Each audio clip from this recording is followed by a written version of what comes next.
자, 수업을 시작하겠습니다. 오늘은 이제 클래시피케이션과 이미지 패턴 레코니션, 네, 이게 지금 그 이틀에 나눠가지고 원투로 해서 진행을 해보겠습니다. 먼저 이제 클래시피케이션과 패턴 레코니션, 이게 그냥 뭐 굉장히 다양하게 이야기를 하고 있지만, 클래시피케이션도 그렇고 패턴 레코니션도 그렇고 다 이게 머신러닝 기법을 써서 사용을 할 수가 있겠어요. 원래 그 일 자체를 여러 가지 알고리즘을 상해서 미리 있는 여러 어떤 클래스 중에 뭔가 하나를 이렇게 선택하는 어떤 그런 문제로 생각하면 그게 클래시피케이션이고, 근데 이게 이제 일반적으로는 우리가 카메라에 있는 혹은 영상에 있는 어떤 물체가 고양이다, 코끼리다 이렇게 하면 이걸 꼭 뭔가 사물을 인식하는 것처럼 해석이 되는데, 우리가 미리 주어진 그 클래스 중에 하나를 이렇게 선택하는 문제로 표현을 하기 때문에 우리는 이제 클래시피케이션이다 이렇게 하고,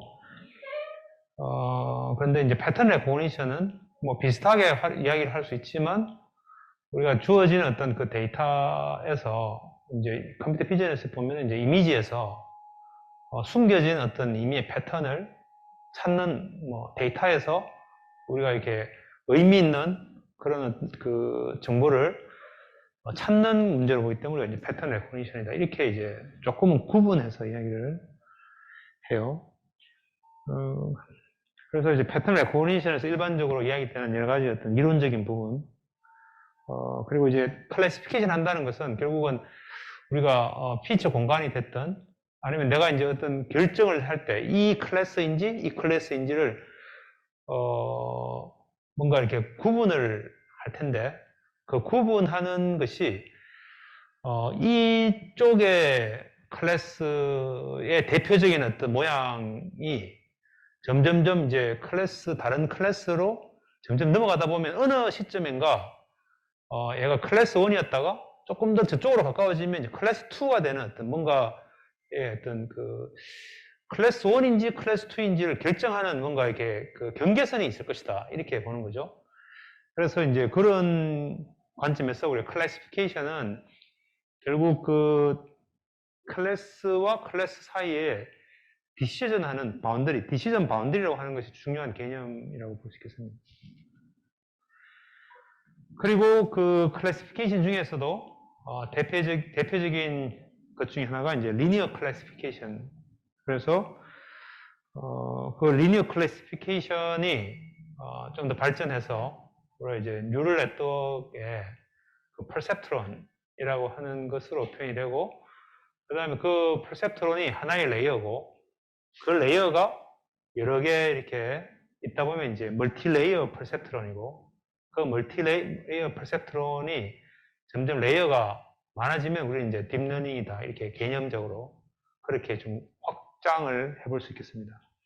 그래서 그런 의미에서 그 리니어 클래시피케이션이라고 하는 것을 우리가 얼마나 명확하게 이해하는가가 굉장히 중요한 부분이라고 볼 수 있겠어요. 자, 그래서 클래시피케이션은 앞서 이야기한 것처럼 인풋 데이터가 있으면 그 인풋 데이터가 미리 정의된 클래스들 중에 하나라고 하는 것을 이렇게 결정하는 것이 클래시피케이션이다. 그래서 이게 우리가 보고 글자에 뭐 숫자가 0에서부터 9까지 있는데 그 중에서 얘가 3이다, 얘가 5다, 6이다 이런 것을 이렇게 인식하는 것은 캐릭터 레코니션은 결국 이미 있는 0에서 9까지 중에서 이게 무엇이다라고 하는 것을 찾는 것이다 볼 수 있겠죠. 그래서 이것도 캐릭터 레코니션도 역시 클래시피케이션이다.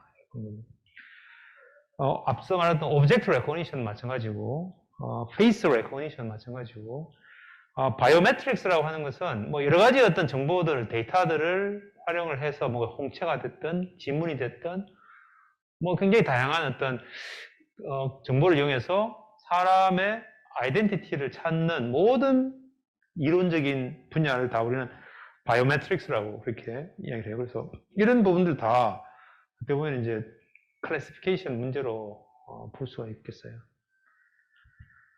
그 방법은 뭐 베이스 클래시파이어, K nearest neighbor, neural network, SVM, decision tree 뭐 너무나 다양한 방법들이 있는데 그런 방법들의 상당 부분은 이제 기계학습 알고리즘이라고 하고 그다음에 이제 뭐 뉴럴 네트워크 혹은 뭐 또 이제 딥러닝 뭐 이런 것들로 이렇게 계속 확장해서 발전하고 있어요. 그래서 우리가 지금 이 수업에서는 우리가 기계학습 혹은 패턴 레코니션 혹은 딥러닝 뭐 이런 어떤 그 베이직한 그러한 것에 데이터가 영상이다 라고 하는 것만 조금 다르지 실제 사용되는 테크닉은 상당 부분 유사하다고 볼 수 있겠습니다. 근데 실제 사람도 우리가 이제 인공지능이라고 할 때 상당 부분의 일이 다 이 눈으로부터 들어오는 정보, 시각 정보를 가지고 뇌에서 처리를 하는 게 거의 한 80%예요. 듣는 거, 또 뭐 냄새 맡는 거, 또 터치하는 거, 뭐 이런 다른 어떤 오감들 있지만 그 중에서도 우리가 시각이라고 하는 것이 워낙 큰 거기 때문에 그래서 인공지능이라고 하면 대부분 우리가 컴퓨터 비전을 상당 부분 많이 이야기를 하고 실제 또 응용 분야에서도 물론 이제 뭐 AI 스피커처럼 그렇게 이제 음성을 인식하고 그걸 가지고 우리가 텍스트로도 만들고 아니면 뭐 여러 가지 이제 커맨드로 활용을 하는 쪽에서도 굉장히 큰 어떤 응용 분야가 있지만 사람이 하는 어떤 일의 상당 부분은 눈으로 인식하고 거기서부터 중요한 정보를 얻는 거기 때문에 그래서 카메라를 가지고 하는 일들이 너무나 응용 분야가 넓어요. 그래서 아마 인공지능이라고 하면 또 그 상당 부분은 다 컴퓨터 비전과 관련된 부분이다 이렇게 얘기를 할 수 있겠습니다. 그래서 앞서 이야기한 것처럼 패턴 레코니션은 데이터에서 어떤 그 의미 있는 패턴을 찾는 거다. 그래서 그 패턴 찾아가지고 뭘 하는가? 대표적인 것이 이제 클래시피케이션이다 보니까 패턴 레코니션 그러면 이제 클래시피케이션하고 거의 동일하게 보기도 하지만 예를 들면 이제 K-민즈 클러스터링 알고리즘이 있다 그러면 K-민즈 클러스터링 알고리즘 우리 지난 시간에 우리 클러스터링 할 때 다 했어요. 그죠? 그러면 이제 어떤 데이터가 이 클래스에 해당되는지 이 클러스에 해당되는지 왜냐하면 이게 미리 레이블이 주어져 있지 않기 때문에 unsupervised 방식으로 서로 다른 어떤 클러스터 중에 어디에 속하는가라고 하는 걸 찾는 그런 문제는 이런 클래시피케이션이라고 하지는 않아요.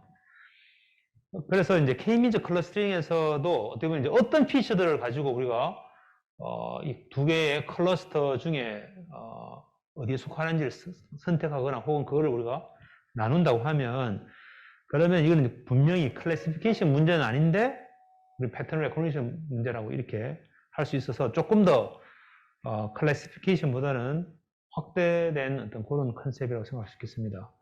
근데 이제 뭐 그것들이 또 더 나아가서는 우리가 머신러닝이라고 하는 것이 네 가지 어떤 그 부분이 있었죠, 그죠? 그래서 데이터를 축소하는 뭐 디멘전 축소하는 거나 아니면 또 리그레이션 뭐 이런 것들이 또 우리 머신 러닝에 들어가 있는 분야 중에 하나이기 때문에 그래서 클래시피케이션과 클러스터링 그 다음에 이제 리그레이션 그 다음에 이제 디멘션 리덕션 이런 것들 다 머신러닝 안에 포함되어 있다 보니까 조금 더 이제 머신러닝이 더 훨씬 더 패턴 레코니션보다는 큰 개념이라고 할 수 있겠습니다. 그래서 뭐 얼굴 인식 아까 우리 봤듯이 얼굴 인식 그러면 이게 이제 클래시피케이션 문제지만 클래시피케이션에서는 이제 결국 이 얼굴 입력된 인풋 얼굴이 1번 사람이냐, 2번 사람이냐, 뭐 이런 이제 아이디를 찾는 어떤 것이라고 할 수도 있고, 그 과정 속에서 어떠한 정보들, 피처들, 어떤 패턴들을 가지고 이제 하는가라고 하는 그 패턴의 관점에서 조금 더 깊이 있게 고민해보면, 그건 이제 패턴 레코니션 문제라고 이렇게 얘기를 할 수 있겠습니다. 그래서, 만약에 이제 어떤 카메라에서 우리가 관심 있는 어떤 사람 혹은 자동차 뭐 아니면 신호등 이런 어떤 미리 주어진 것들을 찾는 문제를 보면 어떤 영역 안에서 얘가 무엇인가를 찾는 거는 이제 클래시피케이션이고, 근데 뭔가 여기에 우리가 관심 있는 어떤, 오브젝트가 있다. 그건 우리가 오브젝트 디텍션인데, 그거는 우리가 이제 리그레이션 문제예요. 그래서 좀 두 개가 이렇게 막 합쳐져서 일반적으로 오브젝트 디텍션이라고 하면, 클래시피케이션 문제라고 하지는 않아요. 그래서 이게 이제 패턴 레코니션이다. 이렇게 이야기를 할 수가 있을 거고요. 이것도 마찬가지로, 실시간으로 오브젝트 디텍션 하는 뭐 그런 것도 있고, 근데 만약에 이제 어떤 물건을 뭐 예를 들면 테니스 공을 던지면 이 로봇이 그걸 캐치한다든지 뭐 이런 것들도 오브젝트 디텍션도 하지만 또 그걸 또 트래킹하는 것들이기 때문에 뭐 그런 문제들, 뭐 굉장히 다양한 형태의 문제들이 우리가 패턴 레코니션이다 이렇게 또 얘기할 수 있겠습니다. 그래서 패턴 레코니션은 크게 이렇게 한 4가지 방법으로 좀 뭐 분류를 해볼 수 있겠어요. 첫 번째는 이제 템플릿 정화법이라고 해서 내가 이제 A라고 하는 글자에 대한 가장 그 대표적인 템플릿이 있고 B라고 하는 템플릿이 있고 C라는 템플릿이 있고, 근데 우리가 이제 지난 시간에 우리가 뭐 K-민즈 클러스터링 할 때 클러스터링의 가장 민에 해당되는 값, 민에 해당되는 벡터, 그것이 일종의 우리의 템플릿이라고 할 수 있겠습니다. 그러면 그것과 그 템플릿과 여기에 있는 어떤 인풋과 얼마나 거리가 있는가, 가장 가까운 걸 찾으면 되겠죠. 근데 이제 이걸 거리라고 할 수도 있고, 아니면 이제 이걸 그대로 이미지라고 생각해 보면 이제 이 이미지와 이 이미지 두 개가 잘 얼라인 돼 있다면, 그러면 이제 각 해당되는 픽셀과 픽셀 간에 같은 값을 갖는 게 얼마나 많은가. 결국 그게 우리가 correlation coefficient라고 그러죠. 그래서 이제 그런 걸로 해서 각 해당되는 템플릿이 있고, 그것에 대해서 얘가 어느 것과 가장 유사한가, 뭐 이런 걸 이제 찾아서 그거를 우리가 가장 큰 애가 A다. 이렇게 이제 뭐 그런 방식으로 하는 방법이 있을 거고요. 신경망 접근법은 이렇게 이제 인풋이 있으면 인풋에 각 해당되는 픽셀을 0과 1로 표현을 해서 각 노드에 들어가면 이것이 위에 있는 어떤 그 결론을 도출하는 과정 속에서 얘가 어떤 역할을 하는지가 굉장히 다양하게 이렇게 조합이 돼서 그 다음 레이어의 어떤 노드에서 각각의 값과 인풋 값과 그 다음에 그것이 얼마나 많이 기여하는가라고 하는 그 웨이트가 곱해져 가지고 어떤 그 아웃풋 노드의 결과값이 되고, 또 그것이 또 그 다음에 또 올라가서 그 다음 레이어에 또 결과값으로 되고, 이렇게 하는데 각 해당되는 엣지의 웨이트가 곱해져서 되는데, 그럼 이 웨이트가 어떻게 곱해져야지 우리가 원하는 방식대로 이런 패턴이 들어가면 A라고 하는 요 노드가 1이고 나머지 전부 0이 되도록 할 것인가, 이런 걸 이제 학습을 하는 거죠. 그래서 이제 그 웨이트를 찾아가는 과정이 이 신경망 접근법이라고 볼 수 있겠습니다. 통계적 접근법은 우리가 이제 뭐 A라고 하는 패턴을 쭉 놓아가지고 쭉 보니까 내가 지금까지 봤던 A들은 전부 다 요 픽셀, 첫 번째 픽셀은 전부 화이트더라.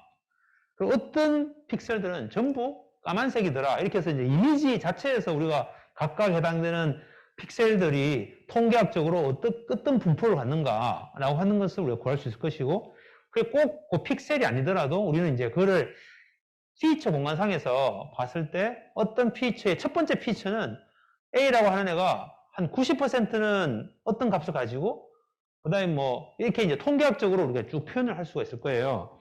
그러면 이제 피처 1번과 피처 2번이라고 하는 두 가지만 봤을 때 이 피처 1번과 피처 2번이 어떤 값을 가졌을 때 그 클래스가 A라고 하는 클래스일 확률이 어떻게 확률 분포를 갖는지, 뭐 이렇게 각 해당되는 이제 distribution, probability distribution으로 우리가 표현을 할 수 있을 거예요. 이 상세한 내용 우리가 뒤에 다시 또 배울 거예요.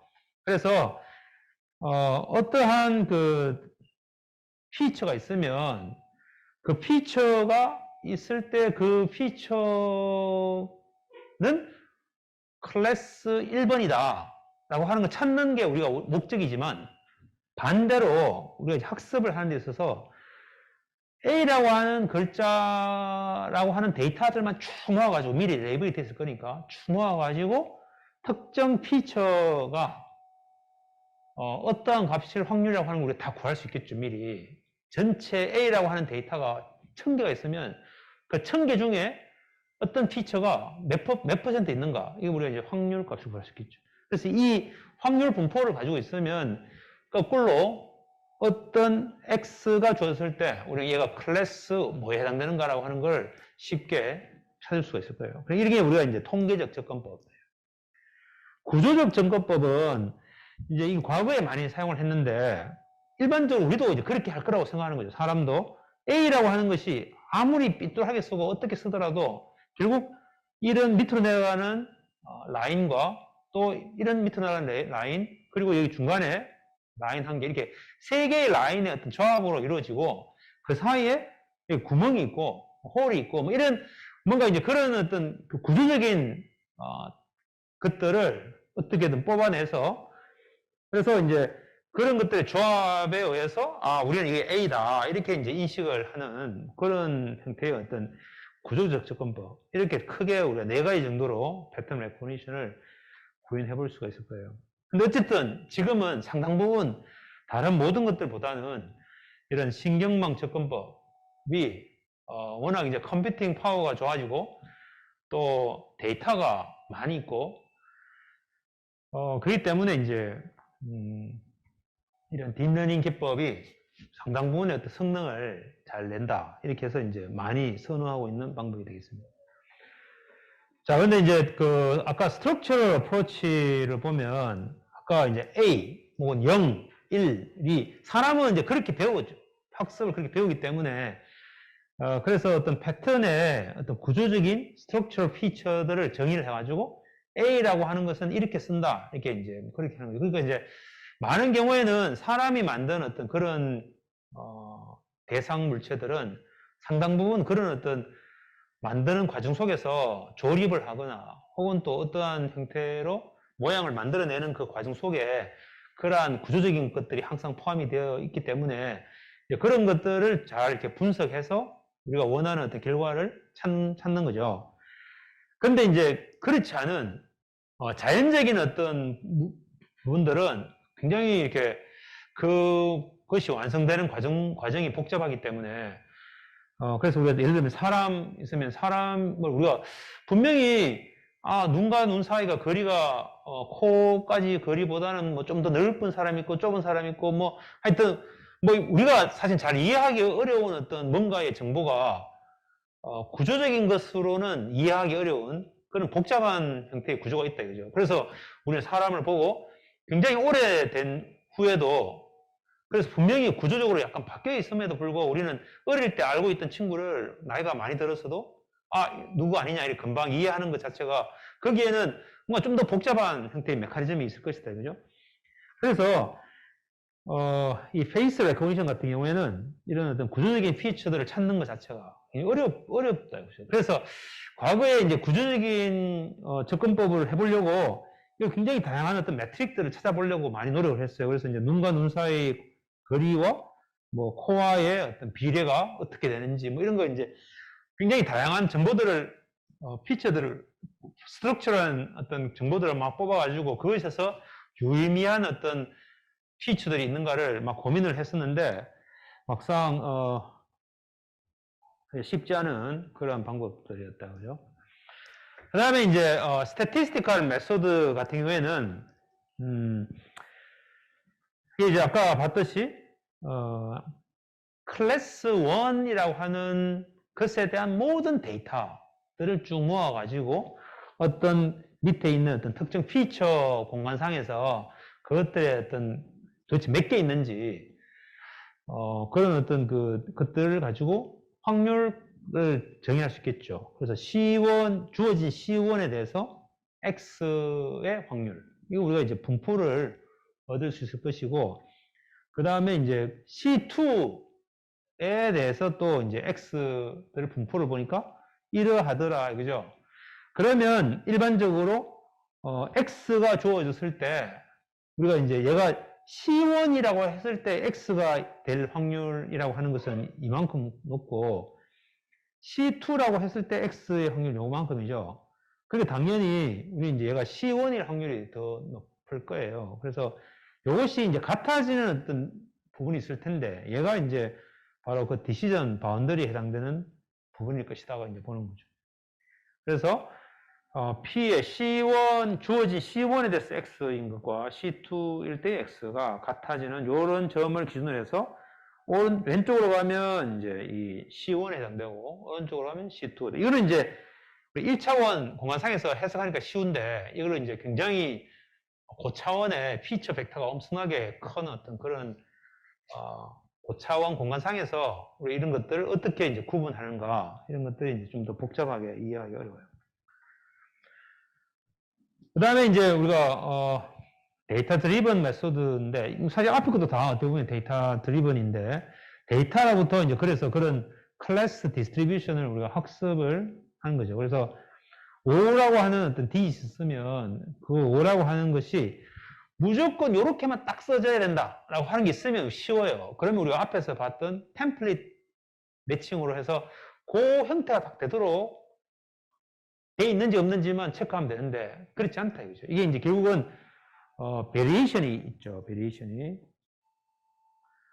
그래서 그 5라고 하는 숫자의 어떤 그 베리에이션이 있다는 말은 결국 이제 거기서 어떠한 그 데이터가 분포가 많고 적고 이런 어떤 그런 디스트리뷰션을 우리가 구해낼 수가 있고 그럼 거기서 우리가 이제 뭐 평균값도 우리가 구할 수 있고 그래서 이제 다양한 어떤 스태티스티컬한 어떤 값들 추정치를 우리가 뽑아낼 수 있고 그것을 가지고 우리는 이제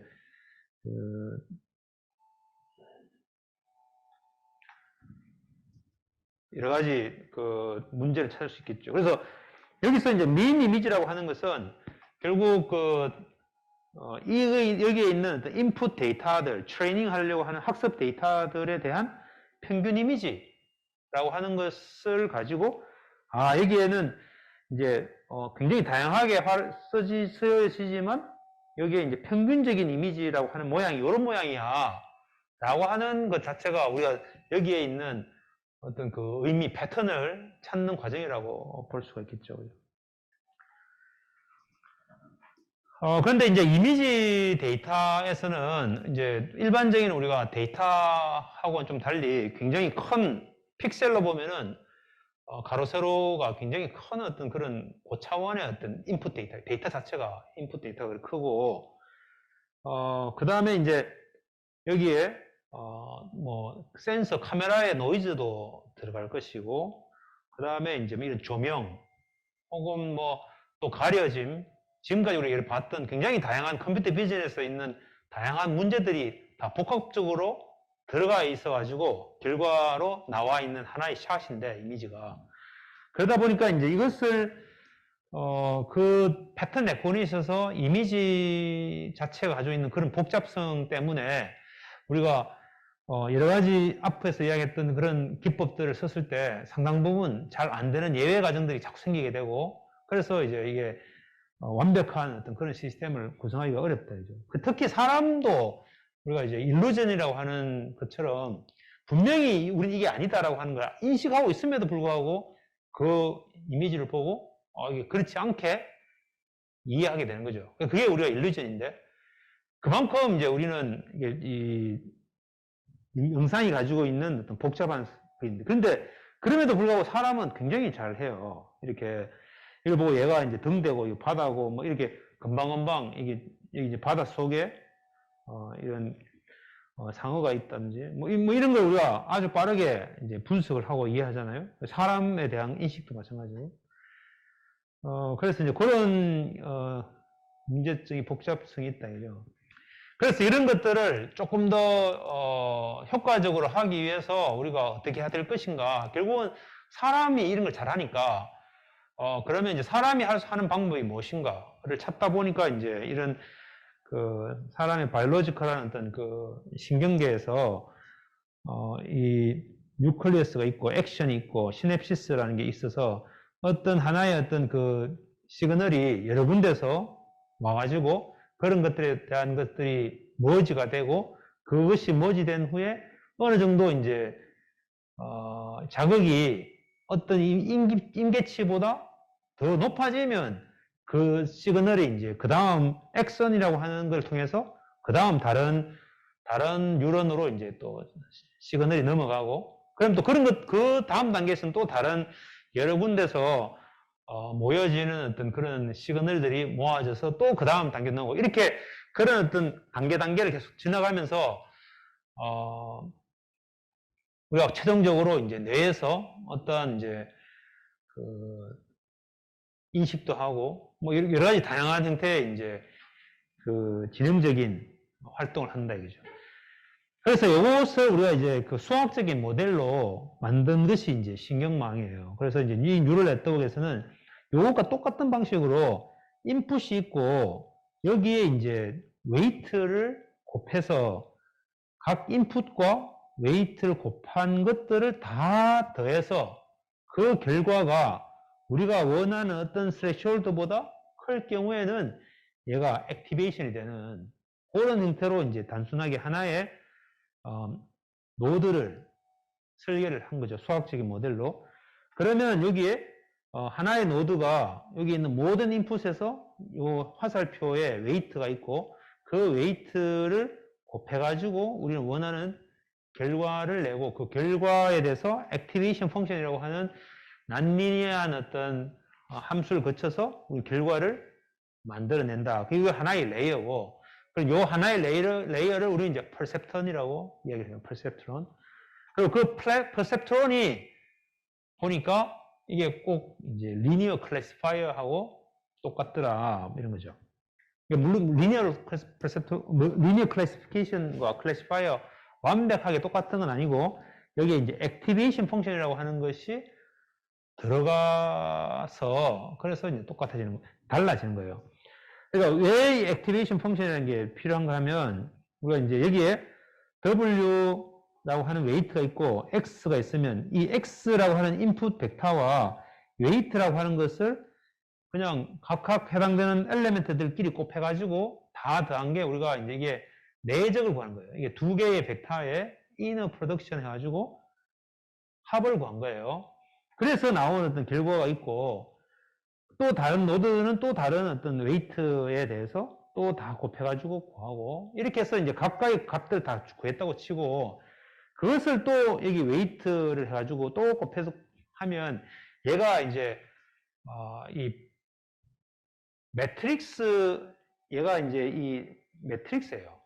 이게 가로 행과 열로 있는 그 행렬이 있고 이 인풋을 곱해가지고 얘를 구하고 여기다 또 이 행렬을 곱해가지고 또 구하고 이렇게 행렬을 내다 곱하고 또 행렬 곱해서 곱하면 결국 이거는 우리가 이제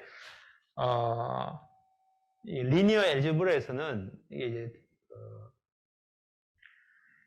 이 종합 법칙이 성립이 돼서 결국 이제 A라는 매트릭스와 B라는 매트릭스를 A라는 매트릭스 먼저 곱하고 그 결과를 다시 또 B 매트릭스 곱한다는 거는 그냥 AB 매트릭스 곱해가지고 그 하나의 매트릭스를 곱한 거하고 똑같기 때문에 결국 우리가 이제 레이어를 여러 개 두는 것은 난리한 성분이 없으면 그냥 레이어 하나를 통과하는 것과 똑같아요. 그걸 이제 수학적으로 그걸 표현할 수 있어요.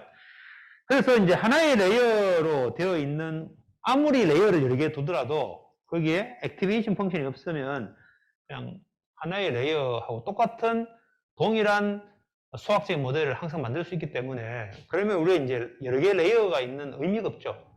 그래서 이제 하나의 레이어만 있을 때는 하나의 어떤 리니어 클래시파이어 역할을 밖에 못 하는데 그것이 가지고 있는 한계가 있어요. 그래서 이제 그것을 극복하기 위해서는 이런 난리니어한 것들이 안에 중간에 끼어 들어가야지 이것이 여러 레이어가 하나의 레이어로 머지가 되지 않고 각자의 어떤 역할을 하게 됩니다. 자, 그래서 이런 어떤 그 딥러닝에 대한 부분은 우리 뒤에 또 자세하게 나오지만 어쨌든 우리는 요 단계에서는 중요한 것은 이런 그 뉴럴 네트워크라고 하는 모양과 그것에 대해서 우리가 이게 리니어 클래시파이어하고 유사하다. 이 정도만 이걸 힌트를 얻고 넘어가면 되겠습니다. 자, 그래서 우리가 이 클래시파이어라고 하는 것을 결국 여러 개 중에 어느 것인가를 찾는 어떤 문제를 다양한 형태의 방법으로 해결할 수 있겠지만 그 중에서도 머신러닝으로 데이터에 충실한, 그래서 데이터가 주어졌을 때 그 데이터에 최대한 잘 맞출 수 있도록 하는 어떤 학습 시스템을 만들고 그렇게 해서 문제를 풀어보자 이런 거죠. 그래서 이제 학습 데이터가 있다면 학습 데이터는 인풋 데이터가 있고 여기서는 이제 컴퓨터 비전에서는 이미지가 되겠죠. 이미지가 있고 이 이미지는 고양이야. 이 이미지는 사람이야. 뭐 이렇게 이제 클래스 YI라고 하는 것이 쭉 있을 거예요. 그래서 데이터 XI에 대해서 YI 해가지고 이것이 뭐 100만 개 이렇게 있는 거예요. 이게 I가 1부터 N까지 이런 어떤 조합이 있다면 그러면 이것에서 어떤 인풋 데이터에 대해서 이것의 레이블은 YI라고 이렇게 해주는 걸 우리가 레이블링 작업이라고 그래요. 그래서 정답지가 항상 있어요. 그러면 우리가 슈퍼바이저 러닝이죠. 그래서 이제 학습 데이터가 있으면 이걸 가지고 우리가 어떻게 하는지 모르겠는데 데이터를 막 분석해가지고 그래서 요 인풋 데이터에서 요 파라메타를 두고 요 파라메타를 기준으로 해가지고 G의 함수를 거쳐가지고 얘가 얘보다 값이 0보다 크면 클래스 1번 얘가 0보다 작으면 클래스 2번 이렇게 해서 어떤 함수를 만들고 그 함수에 결국 인풋이 들어갔을 때 그것에 대해서 이 세타라고 하는 것은 이 함수를 정의하기 위한 어떤 파라메타라고 볼 수 있겠어요. 그 파라메타가 결국 찾는 문제가 우리 학습이라고 보는 거예요. 그런데 이 세타를 어떻게 찾느냐? 그걸 여기 있는 데이터를 기준으로 해가지고 찾는 거죠. 자, 그래서 이 세타를 만약에 학습을 찾았다고 치면 그러면 이제 이 함수 G라고 하는 함수를 알게 되고 그 함수에서 처음 지금까지 봤던 학습 데이터에 대해서는 잘 알겠죠. 근데 그렇지 않고 테스트 데이터 전혀 지금까지 보지 않았던 XNew라고 하는 것이 들어갔을 때 물론 여기 학습된 동일한 세타를 써가지고 그것이 0보다 큰지 작은지를 보고 그래서 0보다 크면은 0번, 클래스 0번, 그 다음에 뭐 작으면 1. 이건 뭐 반대일 수도 있고, 뭐 1, 마이너스 1을 할 수도 있고, 이거는 이제 레이블을 우리가 어떻게 표시하는가에 따라 다를 거예요. 그래서 요거는 이제 우리가 바이너리 클래시파이어다. 바이너리 클래시파이어라고 하는 것은 결국 인풋 데이터를 가지고 두 개 클래스 중에 무엇인지를 찾는 그런 것이 되겠습니다. 자, 그래서 우리가 원하는 것은 바로 이런 이제 학습을 하는 거죠. 그래서 주어진 트레이닝 데이터에 대해서 어떻게 학습할 것인가? 우리가 원하는 것은 G, X의 세타, 이 세타라고 하는 걸 학습을 해가지고 구하는 어떤 파라메타 세타인데 이것이 결과가 0이 되는 어떤 그러한 어떤 함수를 구하고 그 다음에 거기서 어떤 우리가 원하는 새로운 X new가 들어갔을 때 얘가 0보다 큰지 작은지 그렇게 구하는 어떤 해서 그것의 결과가 이 사인이라고 하는 것은 이것의 결과가 플러스인지 마이너스인지 그때 만약에 플러스일 때 얘는 답이 1이라야 되고 마이너스일 때는 얘가 마이너스 1이어야 되고 이렇게 미리 레이블을 우리가 그렇게 했다면 얘는 항상 0이겠죠. 같은 값이니까. 0이면은 다 다음에 0일 것이고 만약에 그렇지 않고 다르다면 그러면 이제 이 값이 있겠죠. 다른 것들만 쫙 모아가지고 다 돼서 전체 개수가 10만 개면 10만 개 중에 몇 개가 틀렸는가 그걸 우리가 에러라고 하는 거죠. 그러면 이제 이 에러 값이 0이다. 이 말은 전부 다 맞춘 거죠. 그래서 내가 주어진 학습 데이터에 대해서 모두 다 맞춰가지고 하나도 틀린 게 없다. 그럼 우리는 가장 좋은 거고 그렇지 않다면 이것을 좀 더 값을 낮추기 위해서 우리가 어떻게 할 것인가. 그래서 이 세타를 자꾸 바꿔야 되겠죠. 세타를 자꾸 바꿔가지고 결국은 이 에러라고 하는 함수를 최소화하는 우리가 그걸 옵티마이제이션이라고 그러죠. 이 함수의 어떤 조건에서 값을 최소화시키는 거예요. 그래서 그것이 우리가 원하는 옵티멀 디시전 바운더리라고 하는 것이 되겠다. 왜냐하면 얘가 0인 거. 왜냐하면 아까 봤듯이 어떤 것을 기준으로 해가지고 어떤 합을 기준으로 해가지고 이쪽으로 가면 클래스 1, 이쪽으로 가면 클래스 2인 그때 요 점, 이게 우리가 바운더리라고 했죠. 디시전 바운더리. 그래서 여기서는 우리가 설계를 그렇게 했기 때문에 는 0이라고 하는 그 위치가 클래스 1과 클래스 2를 나누는 기준이 되겠어요. 그래서 이게 바로 옵티멀 디시전 바운더리라고 하고, 그때 클래시피케이션 에러가 어떻게 보면 이제 전체 데이터 샘플이 n인데 n분의 실제 fail된 것, 그게 바로 아까 봤던 요렇게 함수가 되겠죠. 요때 이제 이 시그마라고 하는 것은 델타라고 하는 것은 요 값이 0이면 0이고 그렇지 않으면 이제 1이고 뭐 이렇게 하는 어떤 함수, 델타 함수를 만들어 가지고 하는데, 여기 이제 레이블은 여기 사인이라고 하는 것은 요것의 값이 플러스인지 마이너스인지를 보고, 이 그때의 이 yi 값이 플러스 마이너스, 이게 1 마이너스 이렇게 해서 학습을 하면 되겠다.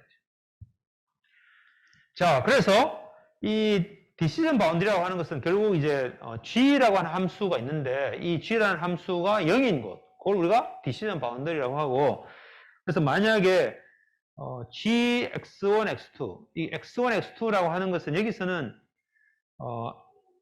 2차원의 x1과 x2라고 하는 두 개의 값으로 있는 벡터 값이 인풋으로 들어갔을 때 이 g라고 하는 것이 0이 되는 것은 여기에 있는 플러스 데이터와 클래스 1과 요 네모라고 하는 클래스 2라고 하는 거를 나누는, 분리하는 요 빨간색 라인, 요걸 우리가 g라고 한다면, g라고 하는 것은 이 x1 빼기 x2는 0이라고 하는 형태로 이렇게 표시를 해서, x1이 조금이라도 크면, x1하고 x2가 같으면 요 빨간색 라인에 해당되는 거고, x1이 크면 플러스, x2가 크면 마이너스, 이렇게 되는, 이거 그냥 함수예요. x1 빼기 x2는 0이라고 하는 요 직선 벡터, 그것이 요 빨간색이에요. 그렇게 해서 gx가 0보다 크면 클래스 1에 해당되고 0보다 작으면 클래스 2에 해당되는 yx 플러스 1 마이너스 1을 만들었다 하면, 그러면 이제 아까 이 에러라고 하는 것은 이게 전체가 만약에 100개라면 100개의 점 중에 여기 요 빨간색을 넘어가는 요 네모, 그 다음에 요 빨간색을 넘어가는 플러스, 두 개가 사실은 에러죠. 얘는 이제 100분의 2라고 하는 0.0이라고 하는 어떤 에러가 만들어질 거예요. 이거를 우리가 최소화시키도록 하는 어떤 뭔가 직선을 찾아라 라고 하는 문제라고 볼 수 있겠다. 이거면 이 직선이라고 하는 것은 바로 아까 봤던 이 g라는 함수의 세타, 이 세타라고 볼 수 있겠어요. 이거는 이제 기울기와 이 직선이니까 기울기하고 여기 있는 이 x가 0일 때에 x2가 0일 때 x1의 값 이렇게 했죠. 자, 그래서 여기서 이제 중요한 것은 classification rate보다는 classification error, 뭐 얼마나 틀렸는가 라고 하는 것이 중요해요. 그래서 그 틀렸다라고 하는 것이 최소화되도록 해야 되겠다. 그러면 이제 이 train이라고 하는 것은 트레이닝 데이터가 있을 거예요. 그 트레이닝 데이터에 대해서 조금 전에 구했던 것처럼 실제 그 트레이닝 데이터가 넣었을 때 나온 결과하고 실제 레이블하고의 차이를 가지고 전체 n개의 트레이닝 데이터 중에 몇 개가 틀렸는가 라고 하는 것을 구하면 되겠죠. 그게 우리가 트레이닝 데이터에 대한 에러. 그 다음 테스트 데이터에 대한 에러는 이제 테스트 에러겠죠. 그래서 테스트 데이터에 대해서 하는데, 이때 우리가 트레이닝 데이터하고 테스트 데이터는 다르게 그죠. 그래서 이제 각각을 구하면 되겠어요. 자, 그런데 이제 보통 그러면 테스트 데이터를 가지고 열심히 잘 했는데 그게 잘 맞는지 안 맞는지는 테스트 데이터를 해봐야 알죠. 근데 그 테스트 데이터라고 하는 것은 보통은 이제 보여주지 않아요. 학습 활동 안에는. 왜냐하면 여러분들은 이제 중간고사 시험 치는데 전에 우리가 봤던 시험 문제는 열심히 보지만 앞으로 볼 문제를 가지고 여러분 공부를 하면 그러면 이 치팅이죠. 그러니까 테스트 데이터는 원래 주어지지 않아요. 그러면 트레이닝 데이터밖에 없는데 그럼 내가 얼마나 잘하는지 어떻게 하는가 하려면 만약 여러분이 이제 문제를 100문제 여러분이 가지고 있으면 그 중에 50문제 가지고 열심히 공부한 후에 나머지 50문제를 가지고 실제 시험 쳤을 때 얼마나 잘 치는지를 그 50문제 가지고 테스트 해보면 되겠죠. 우리는 그거를 우리가 밸리데이션 데이터라고 그래요. 그래서 그 중에 한 가지 방법이 크로스 밸리데이션인데, 그러면 우연찮게도 내가 이렇게 선택했던 실제 공부하는 문제가 있고, 그 다음에 이제 밸리데이션 하는 문제가 있는데, 그걸 내가 잘못 골라가지고, 밸리데이션 문제는 굉장히 쉬운 문제만 딱 골라놓고, 어려운 문제를 열심히 공부한 후에 밸리데이션 문제 가지고 딱 주어지니까, 아, 내가 굉장히 공부를 많이 해서 잘 맞추는구나. 그럼 내가 이제 실제로 중간고사 시험 들어가면 잘 맞추겠지. 이렇게 생각하는 거죠. 그래서 이제 내가 여기서 어떻게 테스트 트레이닝 데이터와 밸리데이션 데이터를 잘 구분하는지 우리가 모르니까 일반적으로는 이제 K-fold cross validation이라고 하는 기법을 써요. 여기서 말하는 K-fold cross validation이라는 것은 인풋, 그러니까 트레이닝 데이터가 5묶음 있다면, 100개가 있다면 100개를 5등분에 나눠요. 그러면 20개, 20개, 20개죠. 그래서 X 전체 데이터, 트레이닝 데이터 X에서 X1만 빼고, X에서 X1을 빼고 나머지 X2, X3, X4, X5 가지고만 열심히 트레이닝 한 후에 그 다음에 X1이 테스트 데이터라고 생각하고 X1을 테스트 해보는 거죠. 그래 해보니까 몇 점? 이거죠. 또 반대로 물론 이게 이제 실제 사람은 이렇게 안 되지만 컴퓨터에서는 처음부터 자 다시 시작해서 이제 아직 하나도 학습이 안 된 상태에서 X2만 빼고 나머지 가지고 트레이닝 한 후에 그 다음에 X2 가지고 테스트하고 이렇게 해서 각각 해보면 5번 할 수 있겠죠. 그래서 이걸 크로스 밸리데이션이라고 그러죠. 그래서 5개로 나눠 가지고 크로스 밸리데이션 해서 5개에 대해서 평균을 구하면 교차 검증하는 거죠. 이걸 우리가 K-fold cross validation이다. 이게 굉장히 효과적이고 많이 활용이 돼요. 그래서 테스트 데이터가 없더라도 우리 트레이닝 데이터를 몇 등분 나누고 만약에 5fold면 5등분 나눠가지고 4개 가지고 학습한 후에 나머지 하나 가지고 테스트 해보고 그거를 5번 다르게 조합해가지고 해보는 거죠.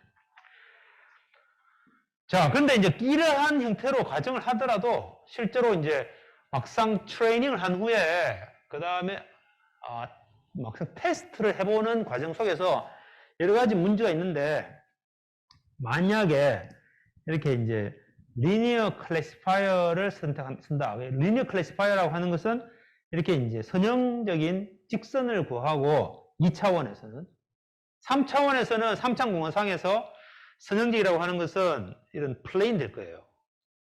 4차원 공간부터는 우리가 이제 머릿속으로 상상을 못 해요. 그래서 하는 수 없이 이럴 것이야 라고 생각하고 이제 만드는데 이거를 이제 하이퍼플레인이라고 그래요. n차원이 있으면 n-1 하이퍼플레인이 항상 존재해요. 그러니까 2차원 같으면 1차원 직선을 가지고 공간을 2개 나누고 3차원 같으면 플레인이라고 하는 걸 두고 그 플레인의 밑과 위로 이렇게 나누죠. 그러니까 n차원 같으면 n-1 하이퍼플레인이 있고 그 하이퍼플레인으로 2개의 공간을 나눠요. 그게 우리가 이제 리니어 클래시파이어예요.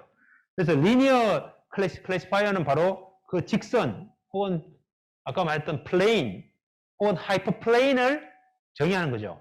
그래서 우리가 gx는 0이라고 하는 그 하이퍼플레인을 정하는 거예요. 그래서 우리 직선을 구했다고 쳐요. 근데 원래 이 데이터의 특성은 1차원적으로 나눌 수는 없고 이렇게 뭐 이게 2차원인지 3차원인지 어떤 의미의 곡선이 있다고 쳐요.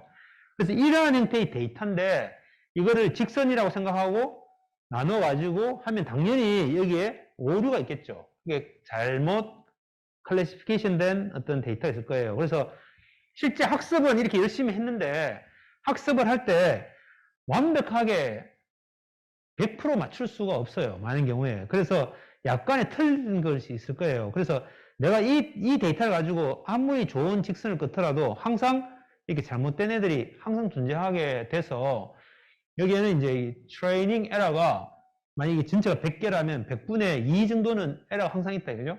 그렇게 해서 이제 학습을 했는데 실제 우리는 모르죠. 원래 데이터가 이런 형태의 모양이 있다면 이만큼의 에러가 항상 존재하게 되겠죠. 그래서 트레이닝 에러와 테스트 에러가 있을 때 그것이 항상 우리가 아무리 노력해서 트레이닝 에러를 잘 만들었는데도 불구하고 테스트 에러가 항상 존재하면 그때는 아마 이 모델 자체가 원래는 조금 더 복잡한 모델인데 그걸 우리가 모델을 단순화해가지고 디시전 바운더리를 만들었지 않는가 이런 어떤 것들이 있을 수 있겠어요.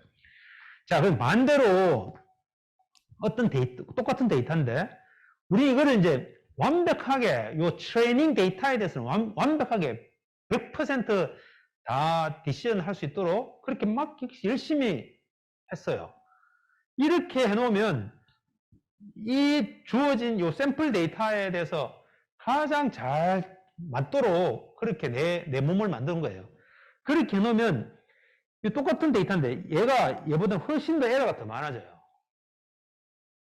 그래서 이런 걸 우리가 이제 오버피팅이라고 그래요. 그래서 실제 가지고 있는 그 데이터의 근본적인 어떤 복잡도보다 더 많이 그 데이터에 잘 맞추는 거죠.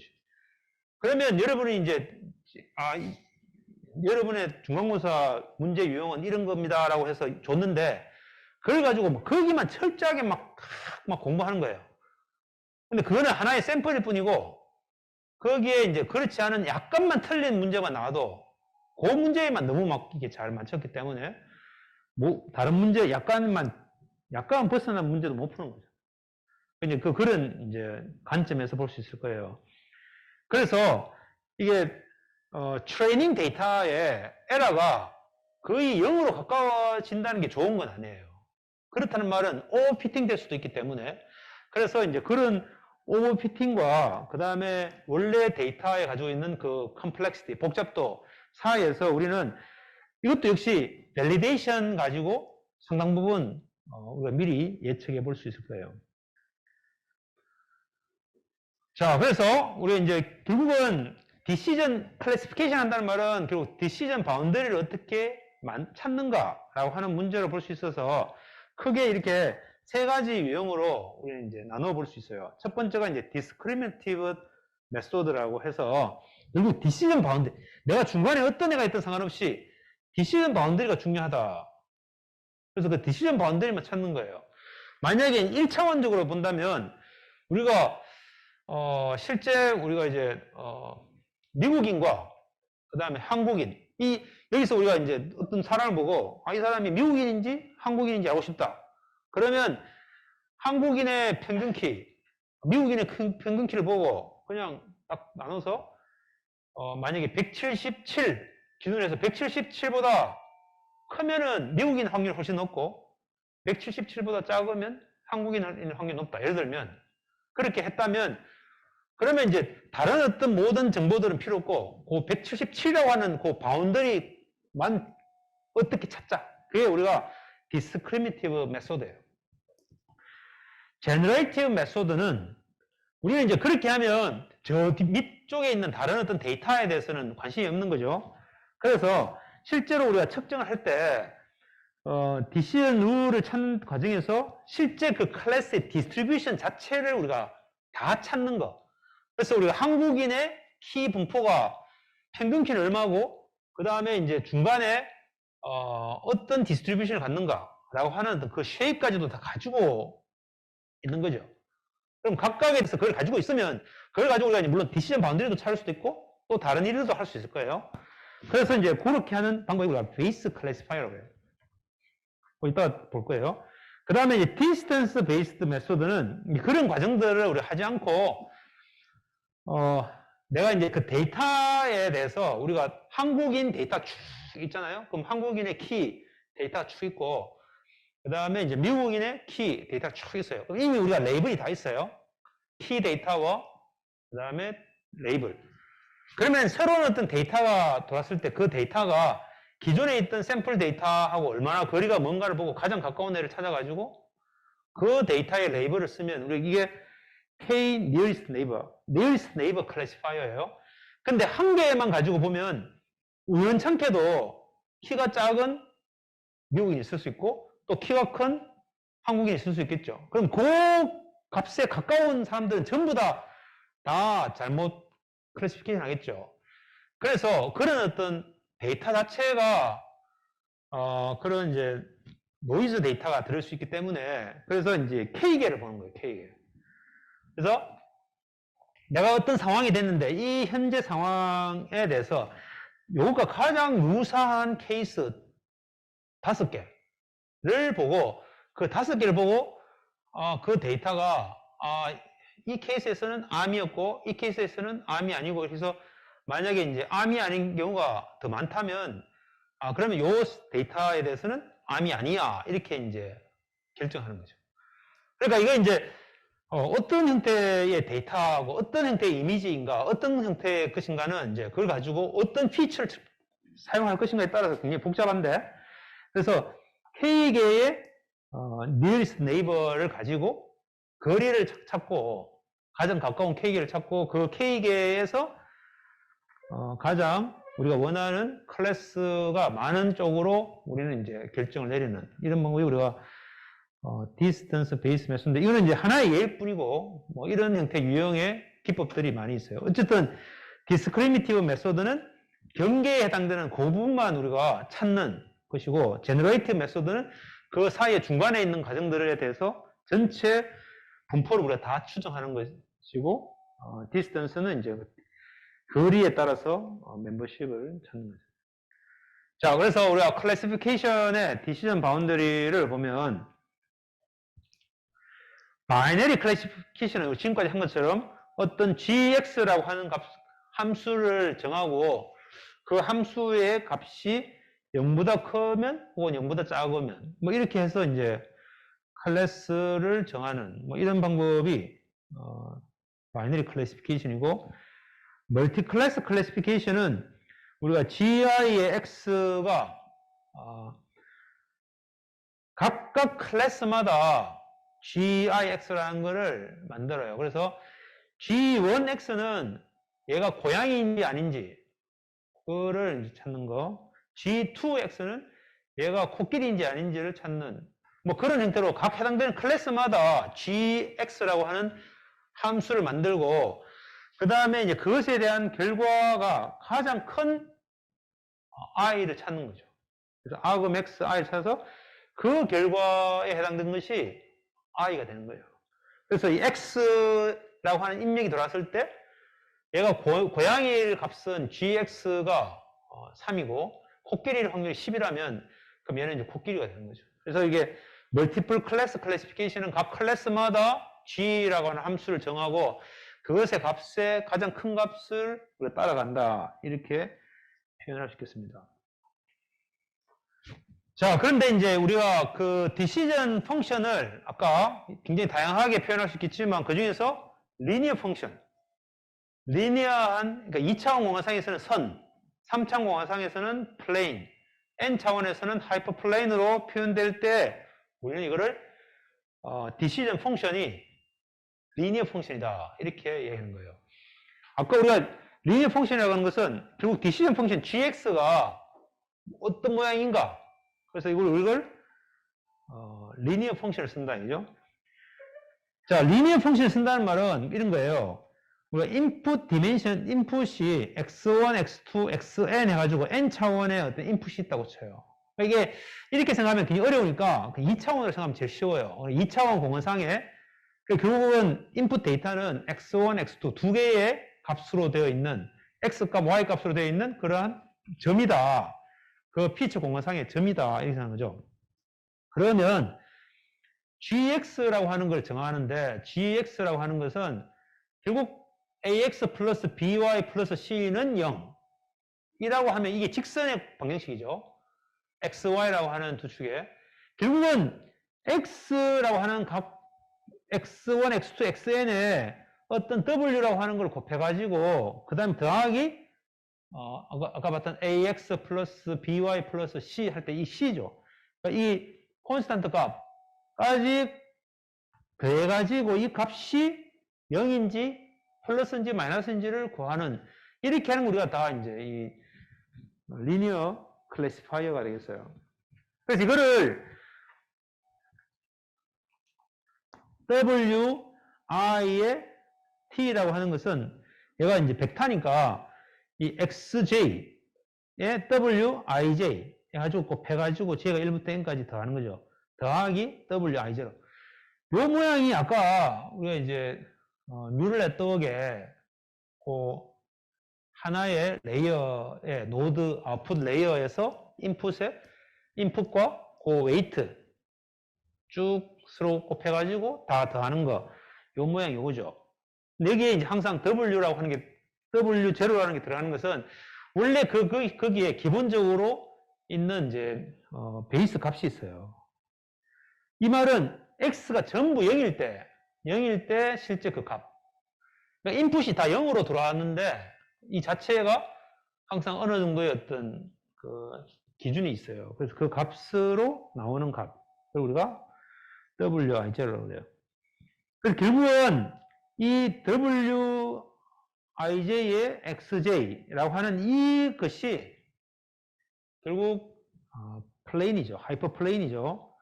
그래서 그 하이퍼플레인의 탄젠셜 벡터라고 생각할 수 있겠어요.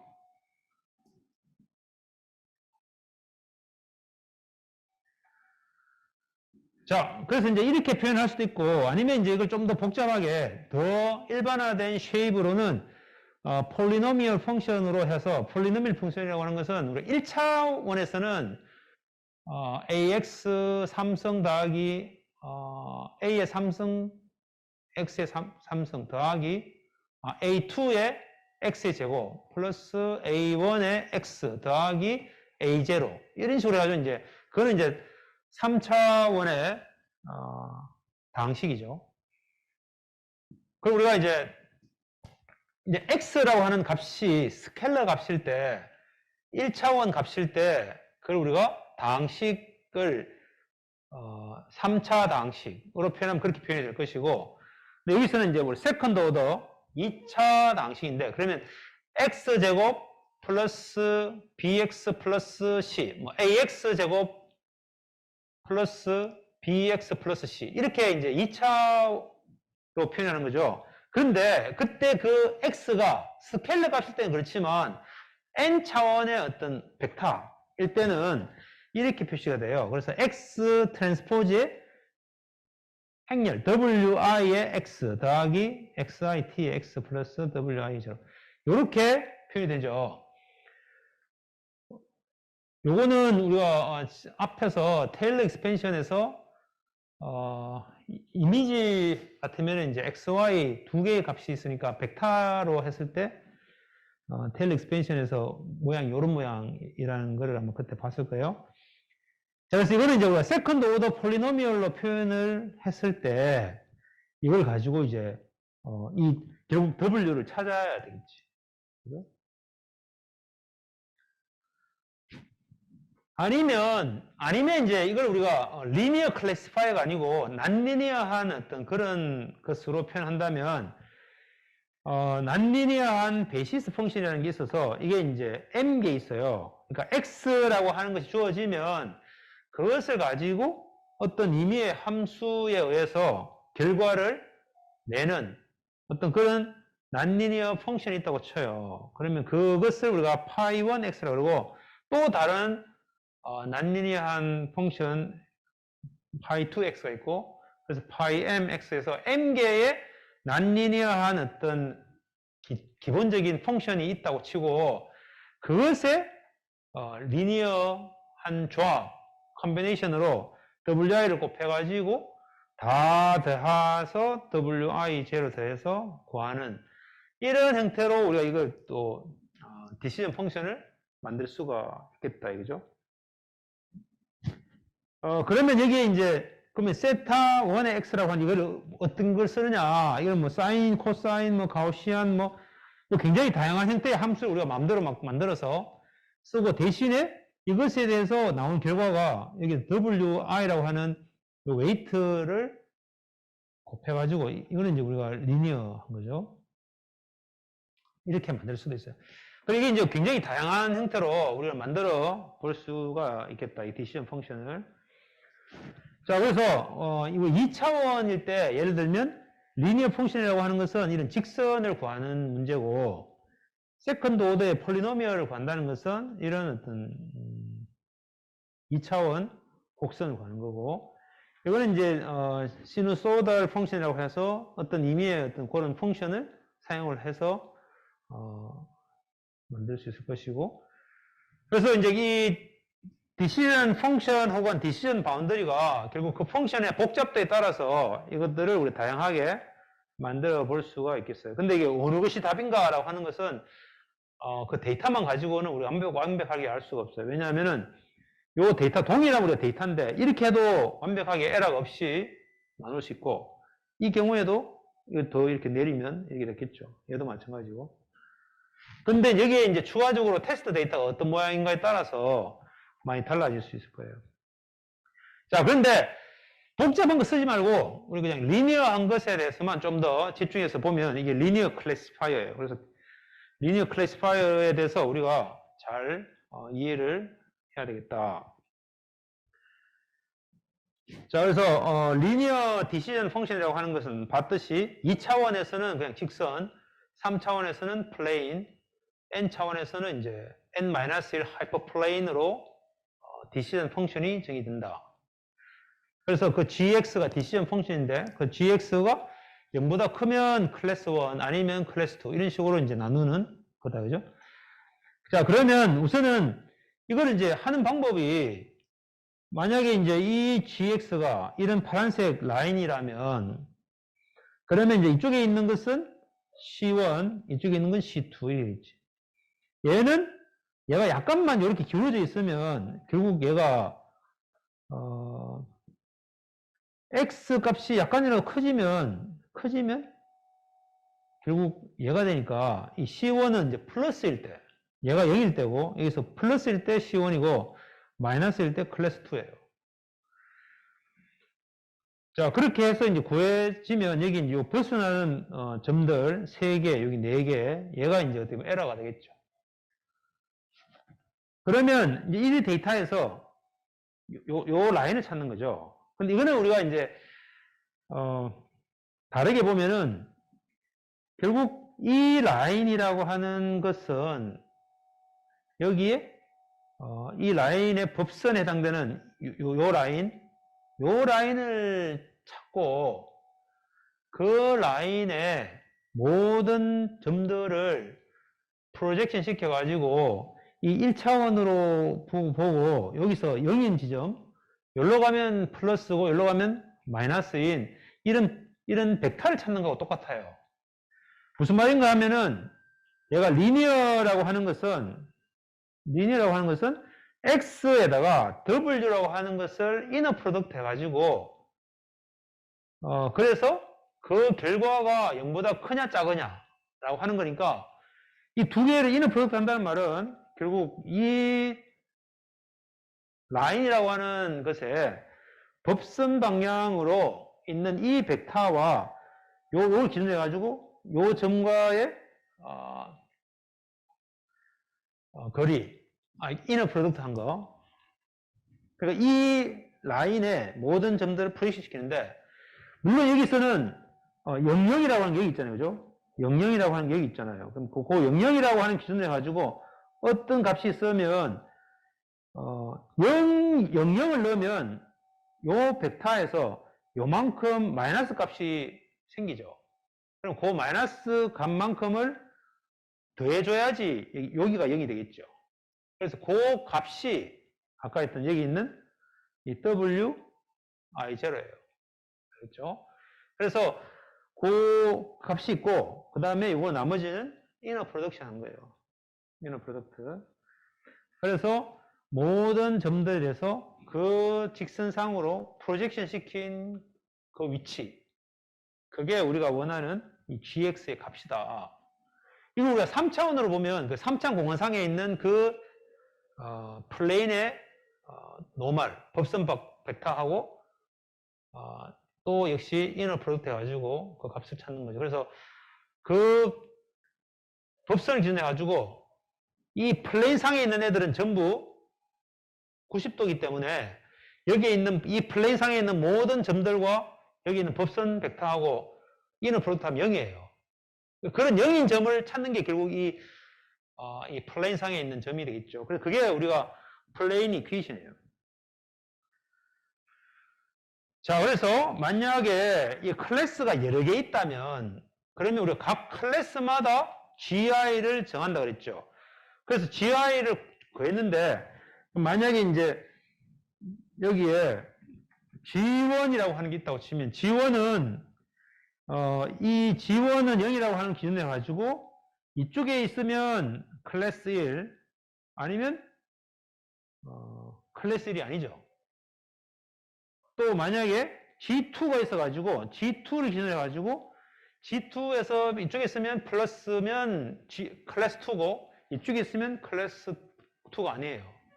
각각을 우리가 이제 X가 0보다 크면은 클래스 I에 해당되고 그렇지 않으면 클래스 I에 속하지 않는다. 이렇게 이제 정의를 했다면 항상 이런 문제가 생겨요. 여기서 얘는 이 G3에서 또 속하면서 G1에도 속하는 그런 형태의 영역이 항상 존재하게 된다. 이 2차 공간상에서 우리가 라인을 긋다 보면 두 개가 평행하지 않는다면 항상 그런 색이 생기죠.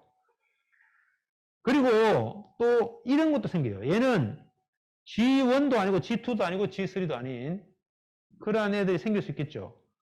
물론 얘는 그런 게 없을 수 있어요. 왜냐하면 교묘하게 가지고 이 모든 디시전 바운더리에 해당되는 라인이 한 점을 지나도록 하면 요거는 없을 수 있는데 어쨌든 이런 거는 항상 생겨요.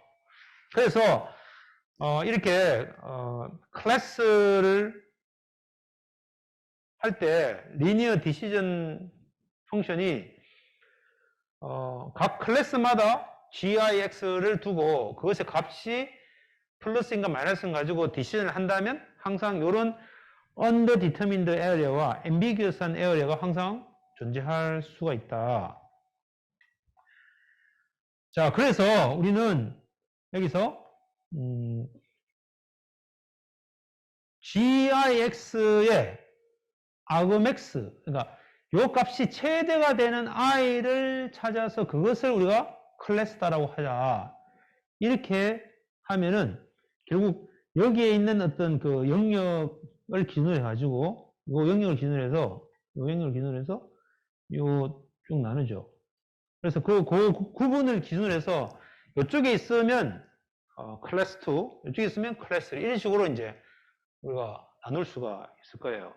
그래서 그 값이 최대가 되는 영역으로 이렇게 표시를 하면 그런 것들을 해결할 수가 있어요. 그래서 이제 일반적으로 우리가 멀티클래스 클래시파이어는 이렇게 argmax에서 GI의 X의 값이 가장 큰 클래스를 찾는 것으로 약간 바꿔가지고 쓰게 된다. 그러면 이게 디시전 바운더리가 조금 복잡한 형태가 되죠.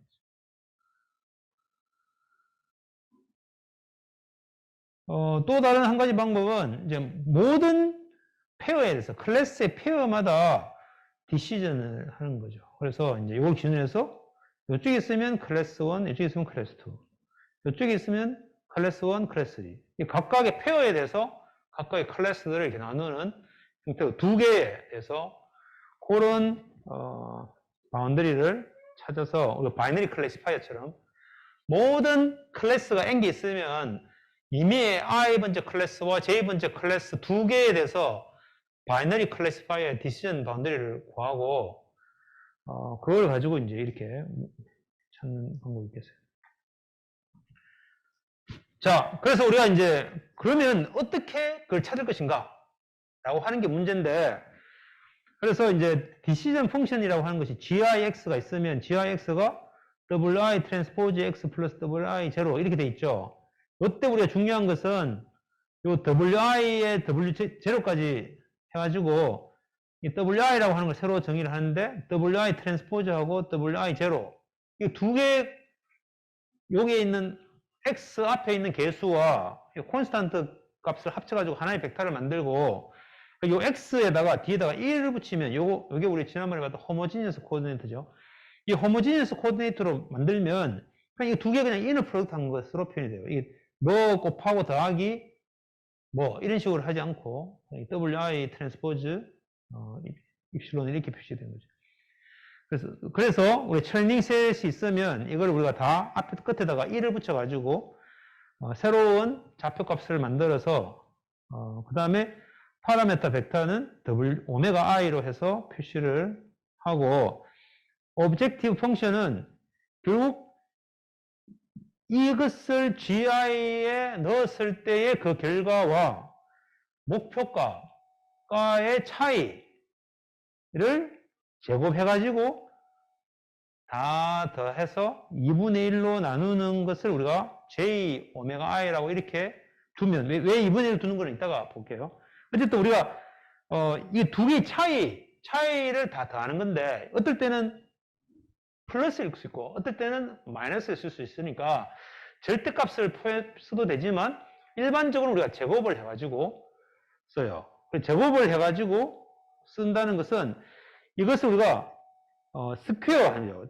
제곱하는 거니까 스퀘어 해가지고 이것의 최소값이 되는 리스트가 되는 그러한 오메가 i를 찾아라.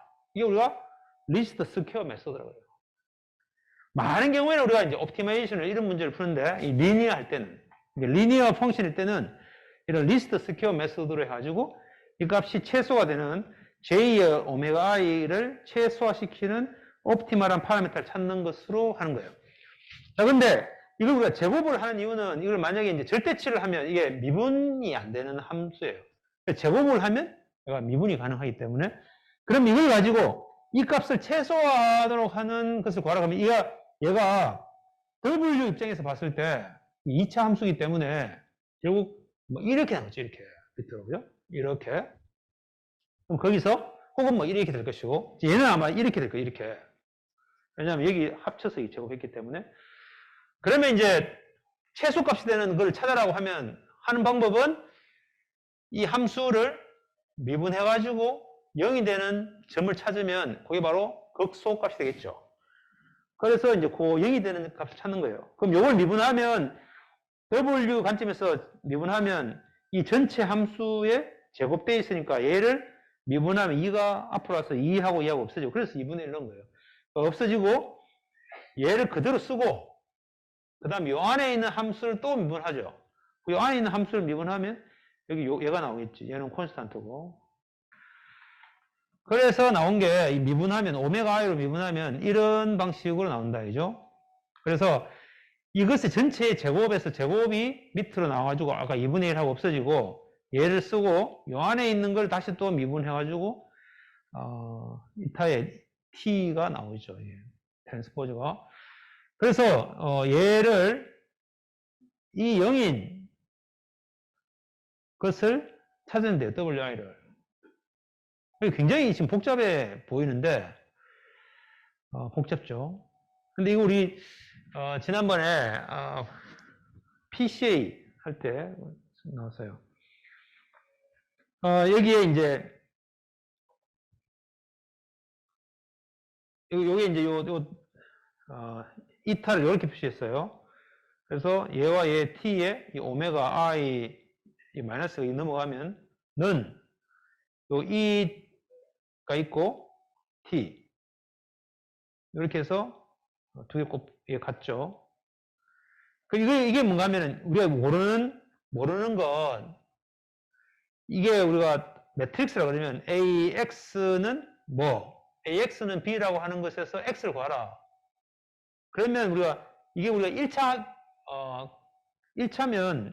우리 그러면 이제 AX는 B 하면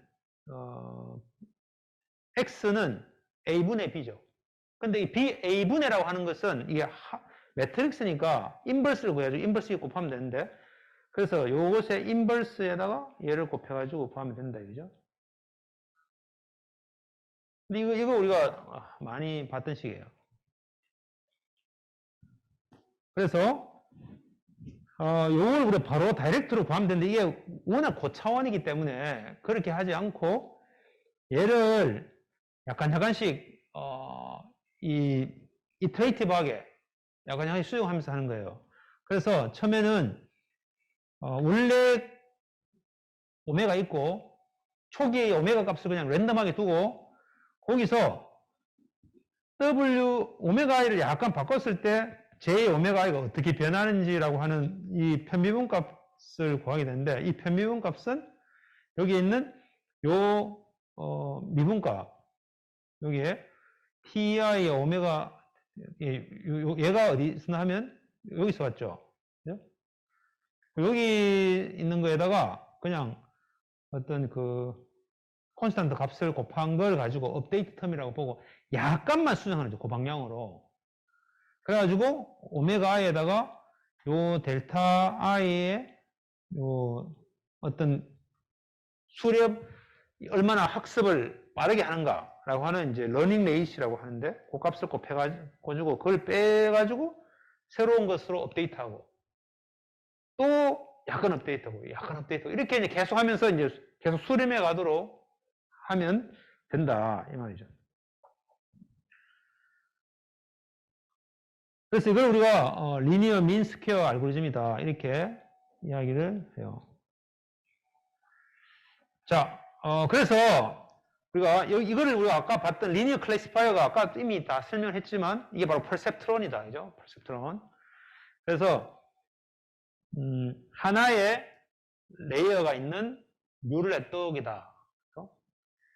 그래서 여기 있는 값을 가지고 여기서 어떤 사인 값을 기준으로 해서 사인 값이 0보다 크면은 1 아니면 0이라고 하는 이게 이제 란리니어한 성분이 있는데, 그걸 해서 yi를 구하게 되면 얘가 퍼셉트론이 되겠어요. 그래서 얘가 0보다 크면은 1 아니면 뭐 2 이렇게 하는 거나 이건 같은 거예요.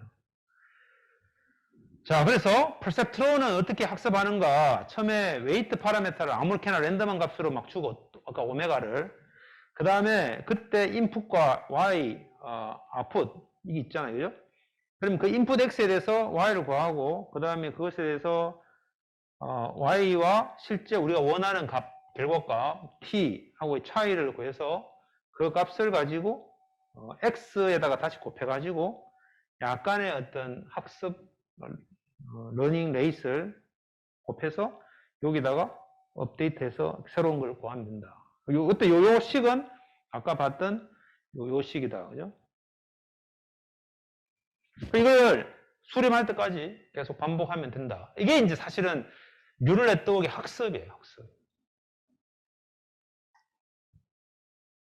간단해요, 사실은. 수학적으로 굉장히 복잡하게 보이지만 여러분이 약간만 수학적인 백그라운드만 있으면 굉장히 간단한 식이다. 자, 그래서 이제 랜덤하게 처음에 초기화를 했기 때문에 이 바운더리 디시전 하는 이 바운더리 디시전 라인이 아무렇게나 그냥 만들어졌죠. 그러면 여기서는 틀린 애들, 잘못된 애들에 대해서만 요 각 해당되는 요 마다 지금 현재인 이 법선의 것과의 차이, 그 차이 값들을 기준으로 해가지고 그 값이 줄어드는 방향으로 이 오메가를 약간 업데이트한다, 그죠? 줄어드는 방향. 자, 그러려면 얘가 이 상태에서 요 값이 줄어들려면 이 라인이 요 점의 샘플로 가까워져야 되겠죠. 그래서 얘가 이쪽으로 가는 거예요. 얘도 마찬가지 가까운 쪽으로 가야 되니까 이쪽으로 가야 돼요. 그래서 얘가 이렇게 하면서 계속 돌아서 결국 이렇게 된다. 여기서 왜 요 센터를 기준으로 해서 안 움직이는가 하면, 우리가 아까 얘를 원래 있던 x에 뭐 있었는데 여기에 있는 콘스탄트 값이 있었는데 얘를 1로 해가지고 그냥 곱한 걸로 됐죠. 그래서 얘는 무조건 0을 지나요. 여기에 잡값에서 이 오메가라고 하는 것이 얘가 0 넣으면 0이죠. 그래서 항상 0을 지나요. 그래서 이 원점이라고 하는 걸 기준으로 해가지고 여기서 그냥 이렇게 회전만 하는 것처럼 보여요. 자, 그래서 우리가 이제 패턴 레코니션이라고 하는 것은 이미지 데이터를 클래시피케이션 하는 거와 일반적으로는 비슷하다, 동일하다고 보고, 그래서 다양한 어떤 패턴 레코니션 어프로치가 기본적인 방법, 통계학적인 방법, 그 다음에 학습하는 방법, 뭐 이런 것들이 좀 있었고, 그 중에 리니어 클래시파이어가 중요한데, 그 리니어 클래시파이어에 대해서는 뒤에 우리가 뉴럴 네트워크 할 때 또 한 번 더 설명을 자세하게 할 거예요. 근데 오늘 설명한 내용들을 충분히 잘 숙지가 하면 좋겠습니다. 자, 그러면 오늘 수업은 이것으로 마치고 질문 있으면 질문 받겠습니다.